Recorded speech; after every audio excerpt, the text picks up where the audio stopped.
हरे कृष्णा। आज हम लोग भगवान श्री कृष्ण की लीला पढ़ने जा रहे हैं, जिसमें नंबर है 26। अध्याय का नाम है अद्भुत श्री कृष्ण। हरे कृष्णा। भगवान श्री कृष्ण की लीलाओं की जटिलताओं को समझे बिना तथा उनके असाधारण आध्यात्मिक ऐश्वर्य को जाने बिना सीधे साधे ग्वाले तथा वृंदावन के वासी श्री कृष्ण के अद्भुत कार्यों की रचना करने लगे।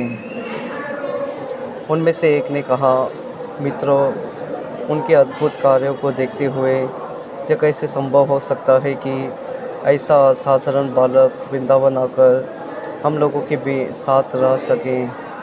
सचमुच ऐसा संभव नहीं है। ज़रा सोचो तो, अभी वे केवल 7 वर्ष के हैं। उनके लिए अपने एक हाथ से गोवर्धन पर्वत को उठाकर उसे धारण करना कैसे संभव हो सकता है, जैसे कोई गजराज कमल का फल उठाए हो। हाथी के लिए कमल का फूल उठाना तुच्छ कार्य है। उसी प्रकार श्री कृष्ण ने बिना किसी श्रम के गोवर्धन पर्वत को उठा लिया है। अभी वे शिशु थे और ठीक से देख भी नहीं सकते थे। तभी उन्होंने पूतना जैसी बड़ी राक्षसी का वध किया था। उसका स्तनपान करते हुए उसके प्राण भी चूस लिए। श्री कृष्ण ने पूतना को उसी प्रकार मारा जिस प्रकार समय आने पर शाश्वत काल प्राणी को मारता है। जब वे केवल 3 मास के थे और एक छकड़े के नीचे सो रहे थे, तो माता का दूध पीने के लिए रोने लगे और ऊपर की ओर पाँव चलाने लगे। उनके छोटे छोटे पाँव लगने से वह छकड़ा टूटकर खंड खंड हो गया। जब वे 1 वर्ष के हुए तो बवंडर में उस ससुर के वश में तृणावत असुर उन्हें उड़ाकर आकाश में बहुत ऊंचाई तक ले गया। तब वे उस असुर की गर्दन पर लटक गए और उसे आकाश से नीचे गिरने पर बाध्य कर दिया, जिससे वह तुरंत मर गया। एक बार उनकी माता ने उनकी माखन चोरी से ऊपकर उन्हें लकड़ी के उल्लुक से बांध लिया, तो वे उसे यमलार्जुन वृक्षों की ओर खींचकर ले गए, जिससे वे वृक्ष पृथ्वी पर गिर पड़े। इसी तरह एक बार वे अपने बड़े भाई बलराम के साथ बछड़े चरा रहे थे, तो बकासुर नाम का असुर प्रकट हुआ।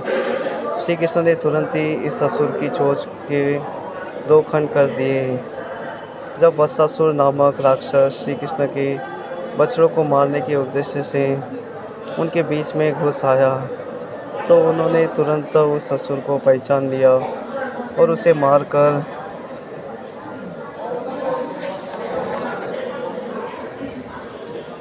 वृक्ष के ऊपर फेंक दिया। जब श्री कृष्ण बलराम सहित तालवन में प्रविष्ट हुए, तो गधे के रूप में धेनुकासुर ने आक्रमण कर दिया।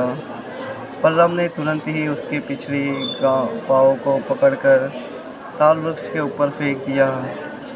यद्यपि धेनुकासुर के साथ ही अन्य गधे भी उसकी सहायता कर रहे थे, किंतु वे सभी मार डाले गए और तालवन सभी पशुओं तथा वृंदावन वासियों के लिए खुल गया।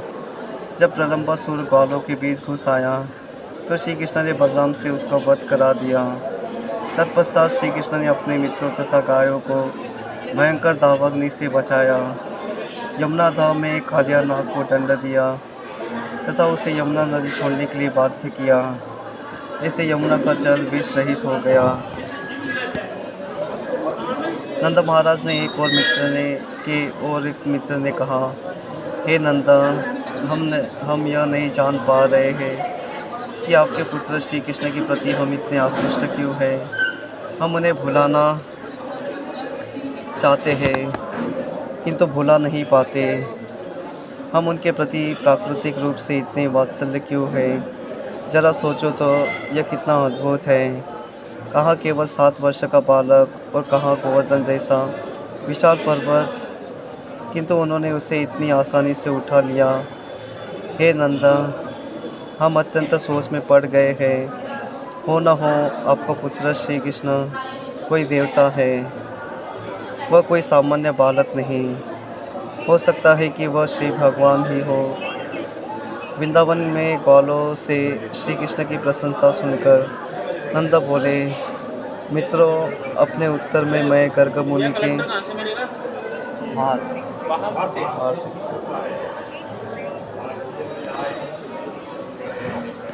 गर्ग मुनि के वचनों को बताना चाहता हूँ, जिससे तुम लोगों का संदेह दूर हो गए जाए।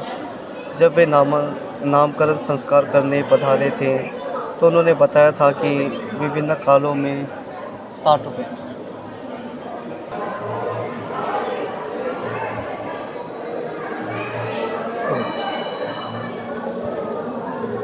वृंदावन में ग्वालों से श्री कृष्ण की प्रशंसा सुनकर नंद बोले, मित्रों, अपने उत्तर में मैं गर्ग मुनि के वचनों को बताना चाहता हूँ, जिससे तुम लोगों का संदेह दूर हो जाए।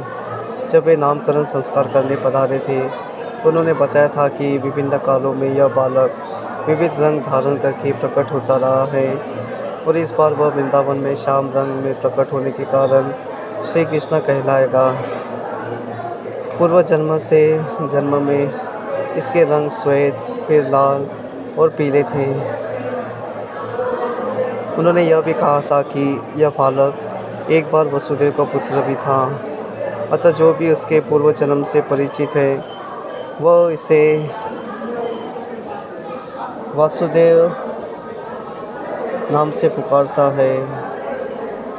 वस्तुतः उन्होंने बताया था कि मेरा यह पुत्र अपने गुणों तथा कर्मों के अनुसार अनेक नाम धारण करता है। गर्गाचार्य ने मुझे आश्वस्त किया था कि यह बालक मेरे परिवार के लिए कल्याणकारी होगा, और यह वृंदावन में सभी ग्वालों तथा गायों को दिव्य आनंद प्रदान करेगा। यद्यपि हम लोग अनेक कष्टों में फंसते रहेंगे, किंतु इस बालक के अनुग्रह से हम उनसे मुक्त होते रहेंगे। उन्होंने यह भी कहा था कि पूर्व काल में इसने संसार को दुर्व्यवस्था से उबारकर सत्यनिष्ठ पुरुषों को असत्यवादियों के चंगुल से बचाया था। जो भाग्यशाली व्यक्ति इस बालक श्री कृष्ण के प्रति अनुरक्त होगा, उसे उसके शत्रु कभी परास्त नहीं कर पाएंगे। कहने का तात्पर्य यह है कि यह बालक भगवान श्री विष्णु के समान है, जो देवताओं के पक्षधर रहते हैं, जिस कारण देवता असुर से कभी परास्त नहीं होते। गर्गाचार्य ने निष्कर्ष निकाला कि यह बालक दिव्य रूप, गुण, कर्म, प्रभाव तथा यश में श्री विष्णु के ही अनुरूप होगा। अतः हमें इसके अद्भुत कार्यों से चकित नहीं होना चाहिए। यह कहकर गर्गाचार्य अपने घर चले गए थे, और तब से हम इस बालक के अद्भुत कार्यों का अवलोकन करते आ रहे हैं। गर्गाचार्य के कथन अनुसार मैं विचार करता हूँ कि यह अवश्य ही साक्षात नारायण या नारायण के अंश होंगे। जब सब ग्वालों ने नंद महाराज के मुख से गर्गाचार्य के कथनों को ध्यान से सुना, तो वे श्री कृष्ण के अद्भुत कार्यों को भली भांति समझ गए और परम प्रसन्न तथा संतुष्ट हुए। वे नंद महाराज की प्रशंसा करने लगे, क्योंकि उनसे बातें करने से श्री कृष्ण के बारे में उन सबके संदेह दूर हो गए।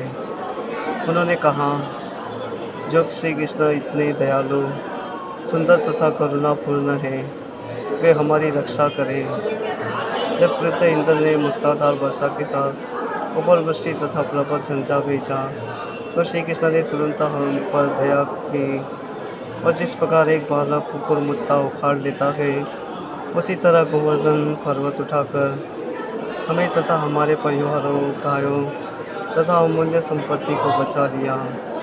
उनकी कृपा दृष्टि हम पर तथा हमारी गायों पर बनी रहे। हम अद्भुत श्री कृष्ण की छाया में शांतिपूर्वक जीवित हैं। इस प्रकार लीला पुरुषोत्तम भगवान श्री कृष्ण के अंतर्गत अद्भुत श्री कृष्ण नामक 26वें अध्याय के भक्ति वेदांत तात्पर्य पूर्ण हुए। हरे कृष्ण। ये 200 का है।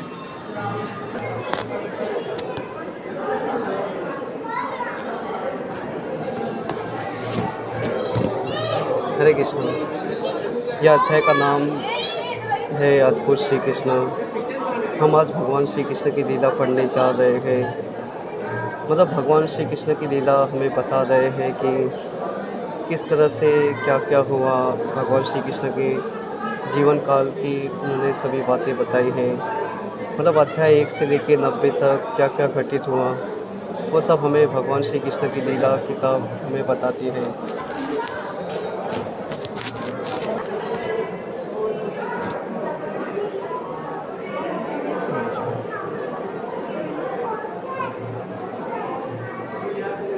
मतलब यहाँ पे वृंदावन के वासियों की चर्चा चल रही है इस अध्याय में। मतलब वृंदावन के वासी समझ नहीं पा रहे हैं कि जो हमारे सामने खड़ा है, जो हमारे समक्ष है, वो कौन है, क्या है। मतलब भगवान श्री कृष्ण होने के नाते वो ये सब उन्हें सामान्य बालक ही समझ रहे थे।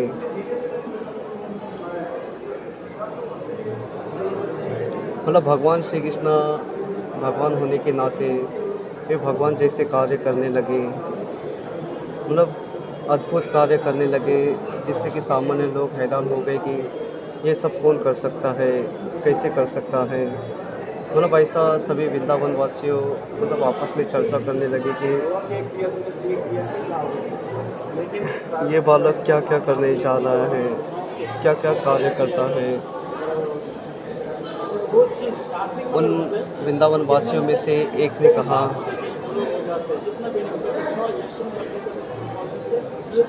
मतलब मित्रों, उनके अद्भुत कार्य को देखते हुए यह कैसे संभव हो सकता है कि ऐसा असाधारण बालक वृंदावन आकर हम लोगों के साथ रह सके। मतलब ये वृंदावन के वासियों ने देखा कि भगवान श्री कृष्ण ने कई अद्भुत कार्य किए हैं, ऐसे-ऐसे कार्य किए कि कोई सामान्य व्यक्ति ये कर नहीं सकता। इसलिए सभी हैरान में पड़े हैं कि ऐसा साधारण बालक कैसे ये सब कार्य कर सकता है और आज हम लोग के सामने हमारे साथ वृंदावन में आकर रह रहा है। क्योंकि यहाँ पे ये बैठने योग्य नहीं है, ये कोई देवता या कोई भगवान ही हो सकता है। मतलब ऐसा चर्चा हो रही थी वहाँ पे।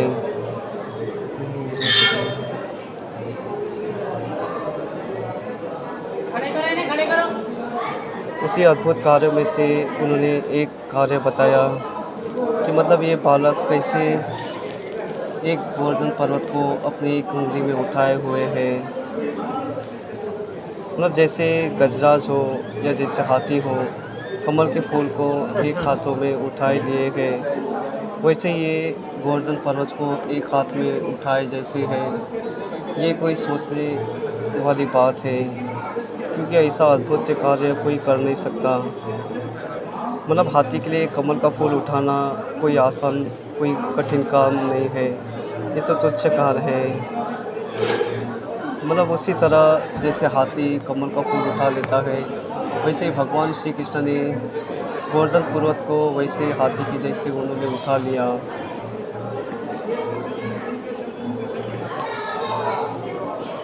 मतलब हम जैसे साधारण मनुष्य तो ऐसा कर नहीं सकते, पर भगवान श्री कृष्ण ने ऐसे ही उठा लिया। ये देख के हम सब हैरान हो गए हैं कि क्या हो रहा है ये सब हमारे आँखों के सामने। ऐसा अद्भुत कार्य और कोई नहीं कर सकता।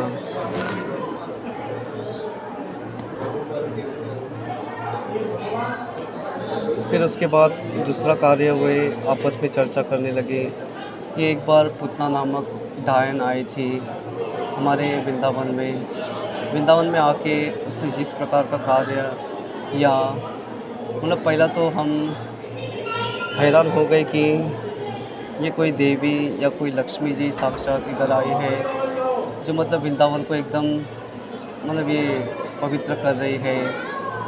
फिर उन्होंने जिस प्रकार से हम लोगों को चकमा दिया, मतलब जिस तरह से अपनी वाणी से हम लोगों पर आकृष्ट किया, हम पहचान ही नहीं पाए कि यह ऐसी देवी मतलब कोई असुर हो सकती है। मतलब उसने जिस प्रकार से बातें की, फिर कहा कि आपका मतलब मेरा दूध अगर पी लेगा तो आपका बेटा भी वैसे ही मेरे जैसे सुंदर एकदम अद्भुत हो जाएगा।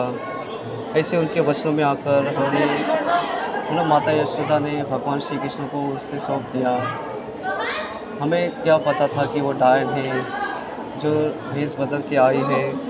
भेष बदल के आने के बाद इस तरह से वो कार्य कर रही है। मतलब भगवान श्री कृष्ण भगवान होने के नाते वे सब समझ रहे थे कि क्या हो रहा है, क्या नहीं हो रहा है। इसलिए उन्होंने सीधा मानव जैसे कार्य करने लगे और किसी को पता भी चलने नहीं दिया कि इसके अब इनको मतलब ख़त्म करना है। इस तरह से जो दूध में उन्होंने विष डाल के आई थी, उसका दूध चूस लिया, उसके साथ उसके प्राण भी चूस लिए। मतलब राक्षस के साथ लड़ना कोई खाने का काम नहीं है। राक्षस से बड़े बड़े देवता भी डरे रहते हैं, मतलब इधर उधर भागे रहते हैं। तो हम जैसे मनुष्य इससे बड़े राक्षस से कैसे सामना कर पाए। राक्षस से लड़ना राक्षस से लड़ना कोई खाने का बात नहीं है। लेकिन ये बालक अभी इतना 1 वर्ष का ही है और पुतना जैसे बड़े राक्षसों का वध कर सकता है, ये हम तो सोच में पड़ रहे हैं। मतलब आ कर के बैठे हैं कि ये कैसे उन्होंने कर दिया। ये बात हमारे समझ में नहीं आ रही है। मतलब ये सब चर्चा अद्भुत श्री कृष्ण लीला में ऐसी चल रही है। जो भगवान श्री कृष्ण की लीला किताब है वो हमें बता रही है।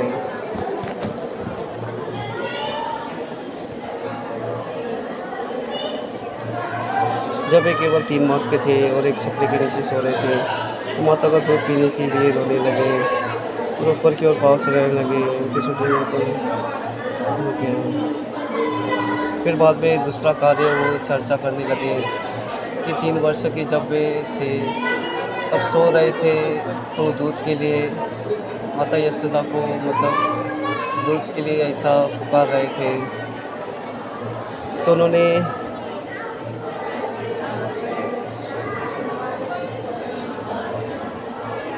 मतलब छकड़े के नीचे सो रहे थे।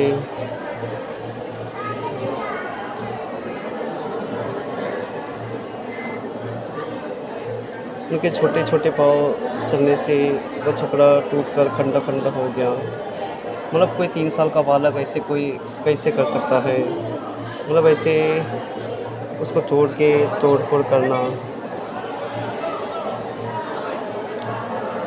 और भी कार्य है जो हम आपसे बाद में मिलेंगे, बाद में चर्चा करेंगे। हरे कृष्ण।